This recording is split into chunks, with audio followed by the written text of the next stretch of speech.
What is going on, beautiful people? Welcome back to another episode of the Narcissist Code. I'm your favorite self-aware narcissist, Mr. Lee Hammock, better known as Mental Healness, across all social media platforms.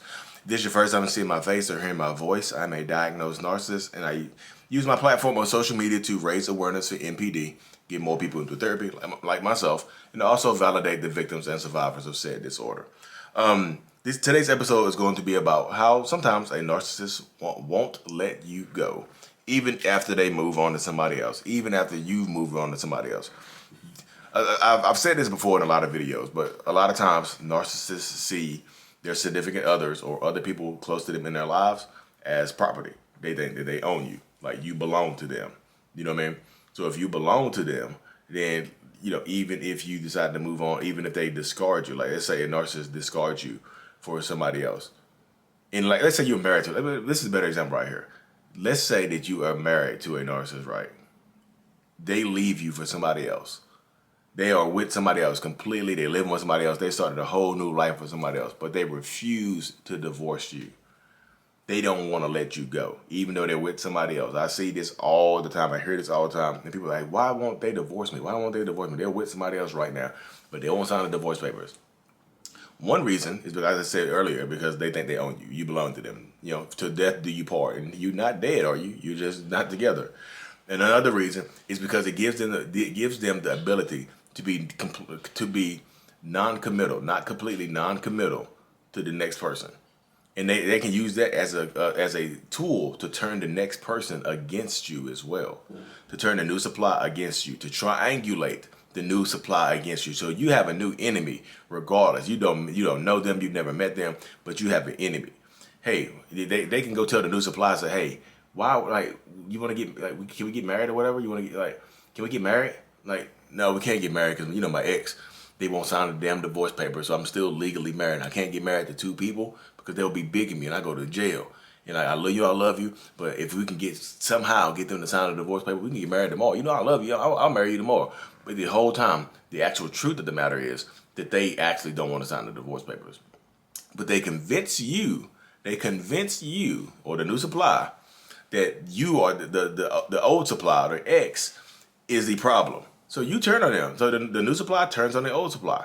Now you have the old supply has an enemy out of the new supply, literally based on what the narcissist has said and what they won't do. The narcissist is refusing to sign the divorce papers. The narcissist is refusing to do all this stuff, refusing to move their stuff out of the house, refusing to give things back to the other person, refusing to refusing to completely separate and cut ties.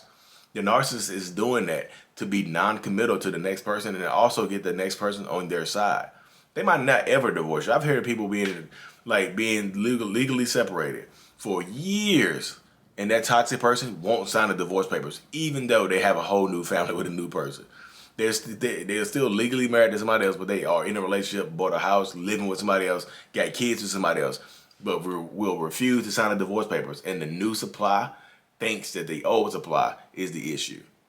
But do y'all not ask questions? Like, sometimes I just feel like a lot of times, and the way that happens right there is a lot of times the narcissist will create an enemy, like use triangulation, the triangle shape, to create an enemy out of the new person, to make the old supply and the new supply enemies, right? So you don't communicate on good terms. You're not on good terms, and you won't believe anything the other person said anyway, because you feel like that they're holding you back. The new supply feels like the old supply, the old relationship, the ex or whatever, is holding them back from moving on because they're so jealous of them, because they're so controlling, because they can't get over the narcissist and things like that. But they don't be the truth. And because y'all don't talk, y'all don't communicate, you think it's the truth. You think because they don't talk and they don't communicate, the narcissist is sitting there just like at the top of the triangle, chilling, hanging out, watching people fight over them and things like that, because of rumors that they have spread and because of things that they are actually behind, the perpetrator of. It's crazy to see this happen so much, though, y'all. Like I said, I see it happening all the time, and it blows my mind that it happens so much with people. It blows my mind that it happens so much in these toxic relationships with narcissistic people, because people don't ask questions. Because you see the other person, because the new supply sees the old supply as an enemy, they don't ask to sit down and have a conversation with them to get their point of view, to get their perspective, or especially if there's kids involved. Like, don't y'all think it's an issue when when that toxic person moves on, and there's kids involved, and you don't meet the new stepmom or stepdad of your kids, like they keep y'all apart for some reason. The new supply. If you have ever been in the new supply, why didn't you ask those questions? Why didn't I want to see this in the comment section. I want to interview somebody. I want to do that on live. I want to ask somebody who has played the role of new supply. Why didn't you reach out to the old supply if there's kids involved? Why didn't you reach out to the old supply to meet them if you had to, if you want to be a co-parent, if you want to be a stepmom or a stepdad? Why didn't you reach out to the old person and things like that? What was holding you back? What was, keeping you there in this situation? I really seriously want to know, because it'll help me in my knowledge base and it'll help other people as well, and things like that. Okay, just close the door. My son walked there, y'all. Close the door. Thank you. But I'm super curious. Why would the old supply and the new supply, why are they competing? I mean, I see that. I get it. I understand it. But I want to know I want to know a firsthand perspective on why you, as the new supply, especially if your new person, if the narcissist in your life, tax person in your life, was still married and not legally divorced, why didn't you act, and they kept blaming the ex? Why didn't you ask the question? Why didn't you talk to the ex on calm terms? Just curious. I really want to know. This is not I'm not, I don't do the blame game on this channel. I really truly want to know, like, why didn't you question that? Why would you just willy-nilly believe the narcissistic person? I know the love bombing phase, I know the trauma bond or whatever, and a lot of time, and also I know that reactive abuse happens too, because post-separation abuse is a real thing. By post-separation abuse, I mean, even after the relationship, the narcissist is still, emotionally and sometimes physically abusing their ex. So if they're emotionally abusing their ex still, the old supply. So of course my camera battery died, y'all. That's why I had to cut it right there. But during post-separation abuse, post-separation reactive abuse is a thing, y'all. It's when the narcissist still has ties, still has stuff at the old person, at the old supply's house, still is legally married to them, still has kids by them, so they still have to be in contact. And they trigger the other person to react out of character. Reactive abuse happens.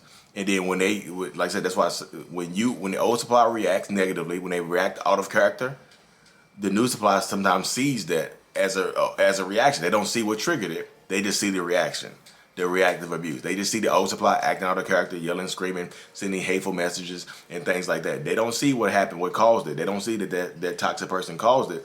They just see the new supply just sees the old supply reacting out of character. So post-separation reactive abuse is a real thing. So I understand that as well. So I say literally, I really want to interview somebody, do a one-on-one or, do a YouTube thing or whatever with somebody that's been the new supply, that's been the new supply, and why didn't you talk to the ex? Like what was said to you? What was said to you to keep you from talking to the ex? Or did you just think, this is not a slight on you, did you just think that the ex was jealous of you? You know what I mean? Do you think that they didn't want to talk to you because you replaced them? You're so much better than them. I'm just curious. I know how narcissists work, y'all. Yeah. So I also, when I posted this TikTok very similar to this and a YouTube very similar to this yesterday, YouTube short, people were asking. I said a narcissist will try to remain in your life by leaving stuff there at the house that you shared or the apartment that you shared, the condo, whatever. They'll leave stuff there and rarely ever come get it. They have a reason to pop up on you. And sometimes the opposite is true too, where they'll keep your stuff. So you have to keep contacting them. They'll keep sentimental things about you. I've heard of narcissistic, toxic people taking the ashes of their ex's mom or father or something like that and won't get them back. They just hold on to them as leverage to keep the other person, have to talk to them and have to call them and stuff like that, which is evil as hell. But I've heard of it, that happening as well. So you have to protect your peace, y'all, against people like that. You mean if they leave you for somebody else and they're in a complete relationship with somebody else and y'all are not married, they just leave stuff at your house, and they are not on the lease, give them a couple of days to come get it. Send a warning to them, send it like you say, and then I've heard of people doing a month of storage, put it in storage for them for a month or something like that, or a couple weeks, and then just letting it go. Because if you want to be over this person, like what sense does it make for them if they're not on the lease, they're not paying any bills in your spot? What sense does it make for them to leave all their stuff over there and just come back and get it whenever they want to? That just kind of shows that you might, in the narcissist's mind, if you don't throw this stuff out, in their mind, that means you still want them. That means you're giving them a reason to come back to you, giving them a reason to pop up at your house anytime that they want to. You know what I mean? Especially if they still have a key, you haven't changed the locks and things like that. But like I said, there's a lot of different moving pieces. Sometimes they're still on the lease and use that as controlling. They use that to control you. Even if they moved out in a relationship with somebody else, they're still on the lease with you. They'll still pop up at your house.